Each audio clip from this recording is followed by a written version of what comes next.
દોસ્તો આજે હું તમને લઈ આવ્યો છું ગાંધીનગર જિલ્લાના છત્રાલ ગામમાં કે જ્યાં એક સુંદર મજાની પૌરાણિક વાવ આવેલી છે।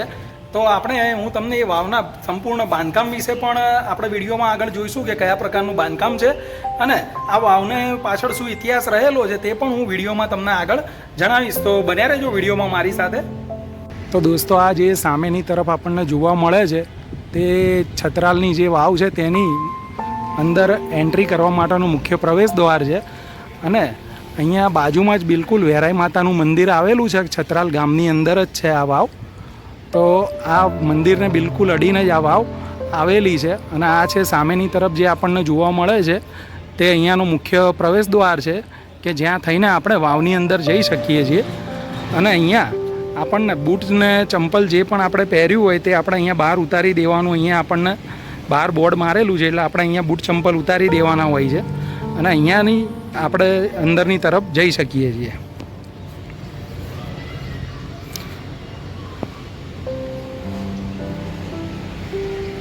આ તરફ જે સામેની તરફ આપણે જોઈ શકીએ જ્યાં જાળીથી કવર કરેલી છે આ વાવને, આ તરફ વેરાઈ માતાનું અંદરની તરફ મંદિર આવેલું છે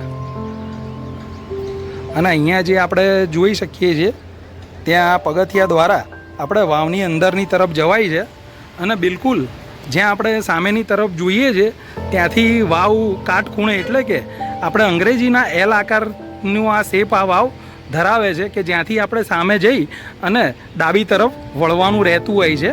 વાવનું જે બાંધકામ છે તે આ પ્રમાણે કરવામાં આવેલું છે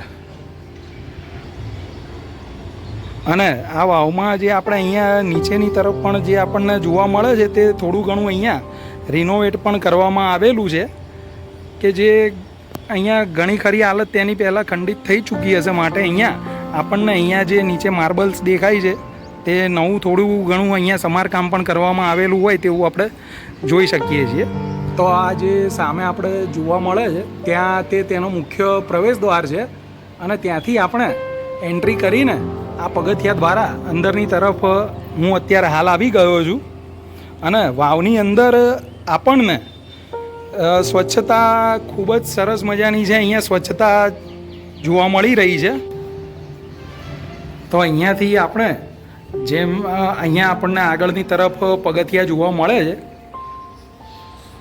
ત્યાંથી આપણે વાવની અંદરની તરફ પ્રવેશ કરીશું અને આ બાંધકામ આપણે જોઈ શકીએ છીએ કે જે મંડપો આપણને જોઈ શકાય છે। પ્રથમ મંડપ ઉપર છે, આ જગ્યાએ પણ આપણે જઈને જોઈશું કે વાવનું કયા પ્રકારનું ઉપર મંડપની અંદર ઊભા રહીને વાવ કયા પ્રકારની દેખાય છે તે પણ હું તમને બતાવી દઈશ। અને આપણે જોઈ શકીએ છીએ કે પથ્થરોથી આ વાવનું બાંધકામ કરવામાં આવેલું છે। સૌ પ્રથમ આપણે જઈશું નીચેની તરફ અને ત્યાંથી ડાબી બાજુ જે વાવ વળાંક લે છે ત્યાં આગળ કૂવો આવેલો છે તે કૂવો પણ હું તમને જેટલે સુધી જઈ શકાશે ત્યાં સુધી જઈને તમને આ કૂવો પણ હું બતાવી દઈશ। તો ચાલો બન્યા રહેજો વિડીયોમાં મારી સાથે। તો દોસ્તો હવે આપણે વાત કરીશું આ વાવના ઇતિહાસની। તો લોકવાયકા પ્રમાણે આ વાવનું નિર્માણ બાબરા ભૂતે કરાવ્યું હતું અને આ જે બાબરો ભૂત હતો તે કોઈ ભૂત ન હતો પરંતુ તે આપણા જેવો જ એક મનુષ્ય હતો, પરંતુ તેની પાસે અલૌકિક શક્તિઓ હોવાથી તે ખૂબ જ પરાક્રમી અને બળવાન હતો। તેથી તે પોતાની આ અલૌકિક શક્તિઓથી એક સામાન્ય મનુષ્યથી ન થાય તેવા કાર્યો કરી શકતો હતો અને તેને દેખાવ પણ ડરામણો હોવાથી લોકો તેને બાબરા ભૂતના નામથી ઓળખતા હતા। આ બાબરો ભૂત મૂળ બર્બરિક જાતિનો સરદાર હતો જે સિદ્ધપુર પાસે આવેલા કુંભકક્ષી નામના ડુંગરાળ પ્રદેશના જંગલોમાં વસવાટ કરતો હતો અને તે 12 ગામનો ધણી હતો। તે સિદ્ધપુર અને તેની આસપાસમાં જે લોકો રહેતા તેમને હેરાન પરેશાન કરતો અને સરસ્વતી નદીના કિનારા પર આવેલા આશ્રમોમાં રહેતા સાધુ સંતોને હેરાન કરતો અને તેમના આશ્રમોને હાનિ પહોંચાડતો હતો। તે યજ્ઞ જેવા કાર્યોમાં પણ વિઘ્ન ઊભું કરતો હતો, માટે લોકો તેના આ અત્યાચારોથી બચવા સિદ્ધપુરના રાજા સિદ્ધરાજ જયસિંહ પાસે મદદ લેવા માટે જાય છે અને ત્યારબાદ રાજા સિદ્ધરાજ જયસિંહ અને બાબરા ભૂત વચ્ચે ઘમાસાણ યુદ્ધ થાય છે। તેમાં સિદ્ધરાજ જયસિંહનો વિજય થાય છે અને બાબરા ભૂતને તે બંદી બનાવી લે છે। ત્યારબાદ બાબરા ભૂતની પત્ની સિદ્ધરાજ જયસિંહ પાસે જાય છે અને પોતાના પતિને મુક્ત કરવાની વિનંતી કરે છે. માટે સિદ્ધરાજ જયસિંહ બાબરા ભૂતને મુક્ત કરી દે છે. ત્યારબાદ બાબરો ભૂત સિદ્ધરાજ જયસિંહના અનુયાયી અને સેવક તરીકે તેમની સાથે જોડાઈ જાય છે. ત્યારબાદ તેણે ગુજરાતમાં ઘણા બધા સ્થાપત્યોનું નિર્માણ કરેલા કે જે એક જ રાત્રિમાં કરવામાં આવ્યા હતા. અને ત્યારબાદ ઈસવીસન 14મી 15મી સદીમાં સોલંકી વંશ પૂર્ણ થાય છે અને વાઘેલા વંશની શરૂઆત થાય છે. ત્યારે દાંડઈ પ્રદેશ એટલે કે હાલના સમયનું અડાલજ ગણાતું હતું. અડાલજની વાવનું જ્યારે નિર્માણ થઈ રહ્યું હતું ત્યારે આ વાવના નિર્માણ માટે સૌરાષ્ટ્રમાંથી પથ્થરો લાવવામાં આવી રહ્યા હતા. ત્યારે બાબરો ભૂત બળદગાડાઓમાં લાવવામાં આવતા આ પથ્થરોની ચોરી કરીને છત્રાલના વિસ્તારોમાં લઈ આવતો હતો. અને આ રીતે જ્યારે અડાલજની વાવનું નિર્માણ થઈ રહ્યું હતું તે જ સમયગાળા દરમિયાન બાબરા ભૂતે આ વાવનું નિર્માણ કર્યું હતું. માટે આ વાવ છત્રાલની વાવ અને બાબરા ભૂતની વાવ તરીકે પણ જાણીતી છે. આપણે ત્યાંથી અંદરની તરફ આવ્યા હતા. બિલકુલ અહીંયા આવીએ ત્યારે આ વાવ જે અહીંયા પૂર્ણ થઈ જાય છે અને રાઈટ એંગલે એટલે કે કાટખૂણે આ વાવ વળી જાય છે. અને આ વાવનો અંદરની તરફથી પણ ઉપરનો વ્યૂ કેવો જોવા મળે છે તે હું તમને બતાવી દઈશ.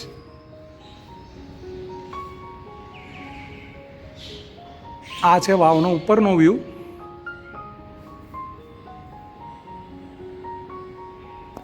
આ તરફથી આપણે અંદર આવ્યા અને બિલકુલ ત્યાંથી વાવ વળાંક લઈને અહીંયા નીચેની તરફ આગળ જવાય છે કે જે તેનો છેલ્લે જે કૂવો છે ત્યાં આવેલો છે.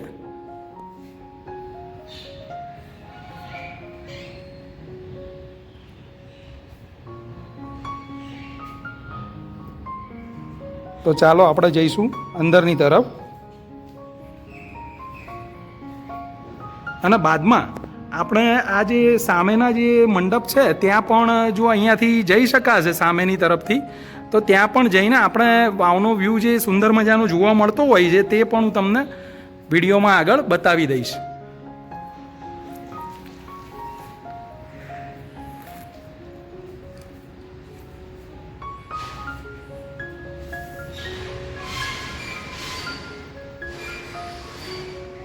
આપણે આગળની તરફ જઈશું વાવના કૂવા સુધી.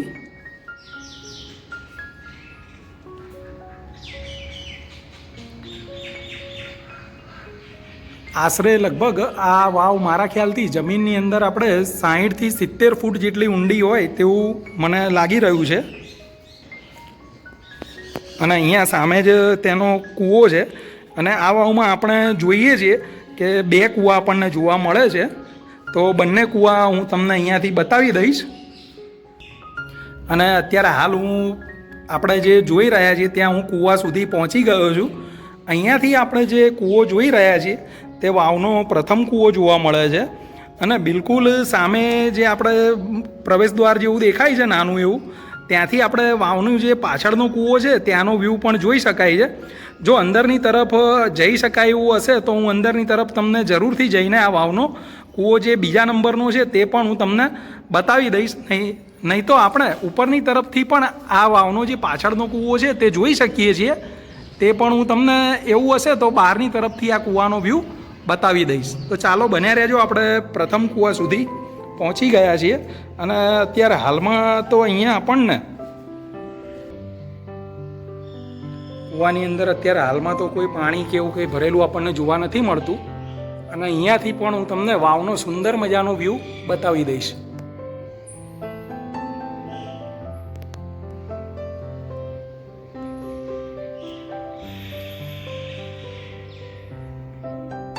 તો આપણે જે સામે ગોખલો દેખાય છે ત્યાં જઈને જોઈશું કે ત્યાં આપણને વાવમાં અંદર પાછળનો કૂવો જો જોવા મળશે તો હું તમને બતાવું છું.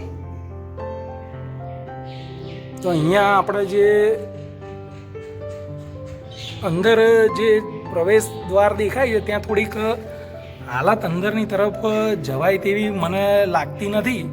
એટલે હું અંદરની તરફ જઈને આપણને નહીં બતાવી શકું કૂવો, પરંતુ ઝૂમ કરીને જરા બતાવી દઈશ કે આ જે જોવા મળે છે તે બીજા નંબરનો કૂવો છે.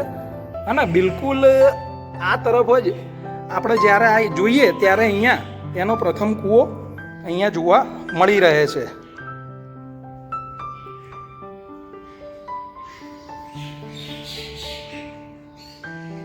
તો આ છે પ્રથમ કૂવો અને ત્યાં થઈને આપણે જે અહીંયા જોઈ શકીએ છીએ કે અહીંયાથી પાછળનો જે કૂવો છે ત્યાં જવાય છે. આ કૂવાને હું તમને બહારની તરફથી બતાવી દઈશ.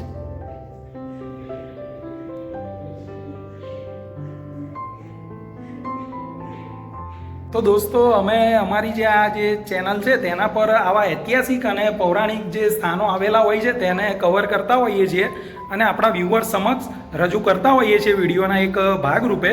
તો જો તમારી આસપાસ પણ જો તમે રહેતા હોય અને ત્યાં પણ કોઈ આવા ઐતિહાસિક અને પૌરાણિક અને હેરિટેજ જો કોઈ આવા સ્થાન આવેલા હોય તો અમને વિડીયોની અંદર કોમેન્ટ કરીને જરૂરથી જણાવજો, જેથી કરી અમે અમારા જે આવનારા સમયની અંદર તે સ્થાનોને પણ આપણે વિડીયોના એક ભાગરૂપે આપણા વ્યુઅર્સ અને તમામ જે આપણા મિત્રો છે તેમની સમક્ષ રજૂ કરી શકીએ. માટે એવા કોઈ ઐતિહાસિક સ્થાનો હોય તો અમને કોમેન્ટ કરીને વિડીયોમાં જરૂરથી જણાવજો. અને હવે આપણે જે આ પગથિયા દ્વારા આપણે જે અંદરની તરફ આવ્યા હતા, આ વાવ જે છે તે એક જ પ્રવેશ દ્વાર ધરાવતી વાવ છે.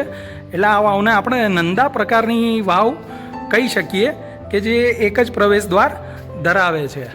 અને હવે હું તમને અહીંયાથી જે આપણે સામે દેખાય છે કે જે બહારની તરફ જવાનો જે રસ્તો છે ત્યાંથી આપણે બહારની તરફ જઈને પણ જોઈ લઈશું કે વાવની બહારનો વ્યૂ કેવો જોવા મળે છે. તો આપણે જે અહીંયાથી જોઈ શકીએ છીએ, અહીંથી આપણે અંદરની તરફ વાવમાં ગયા હતા અને બિલકુલ અહીંયા જે ભાગ દેખાય છે અહીંયાથી આપણે વાવની જે પાછળની તરફ જવાય છે. તો ચાલો બન્યા રહેજો, આપણે જઈશું ત્યાં પાછળની તરફ. અને અહીંયાથી જે આ રસ્તો જાય છે ત્યાંથી આપણે વાવની બિલકુલ પાછળ જે કૂવો આવેલો છે ત્યાં સુધી પહોંચી શકાય છે. તો આપણે જઈને જોઈશું કે વાવ ઉપરથી પણ કેવો વ્યૂ આ વાવનો જોવા મળે છે. સામેની તરફથી આ વાવનો જે મુખ્ય પ્રવેશ દ્વાર છે, બિલકુલ આ વાવ અહીંયા પૂર્ણ થઈ જાય છે અને અહીંયાથી સામેની તરફ આ વાવ વળાંક લઈ લે છે. તો આપણે જઈશું આગળની તરફ.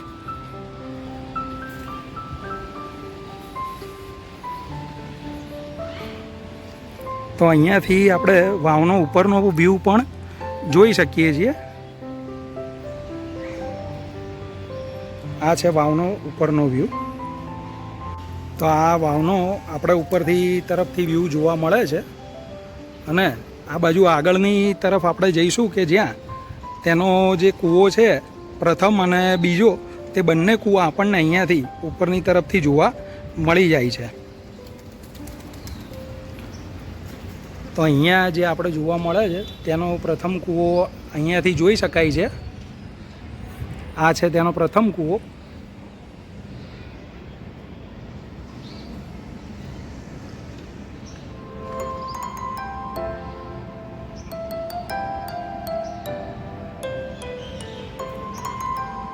અને બિલકુલ અહીંયા જે પાછળની તરફ અહીંયા તેનો બીજો જે કૂવો છે કે જેનો ઉપયોગ આપણે સિંચાઈ માટે કરવામાં આવતો હોય છે, તો તે પણ અહીંયાથી હું તમને બતાવી દઈશ. આ વાવની ઉપરનો વ્યૂ છે.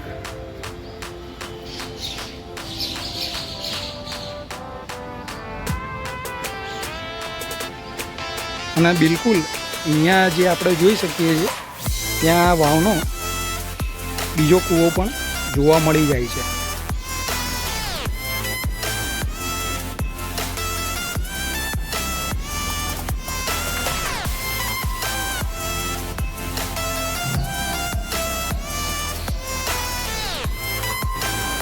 તો દોસ્તો, આજના વિડીયોમાં બસ આટલું જ અને ફરી મળીશું કોઈ બીજા નવા વિડીયો સાથે. અને જો તમને મારો આજનો આ વિડીયો પસંદ આવ્યો હોય તો લાઇક, શેર અને સબસ્ક્રાઇબ જરૂરથી કરજો અને મળીશું કોઈ બીજા નવા વિડીયો સાથે. ત્યાં સુધી આપ સૌનો ખૂબ ખૂબ આભાર.